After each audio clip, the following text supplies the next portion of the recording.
Hi friends, అందరికీ వినాయక చవితి శుభాకాంక్షలు. మా ఇంట్లో మేమైతే ఇలాగా వినాయకుడిని పెట్టుకున్నాము, చూసేసేయండి.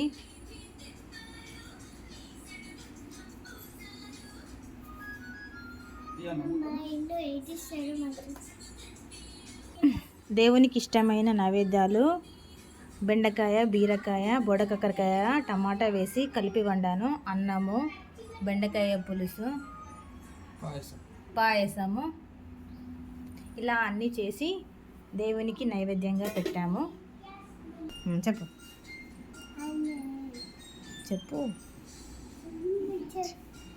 అందరికీ వినాయక చవితి శుభాకాంక్షలు.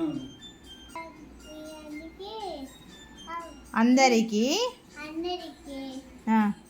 వినాయక చవితి శుభాకాంక్షలు. మేము ఇంట్లో ఇలా పూజ చేసుకున్నాము.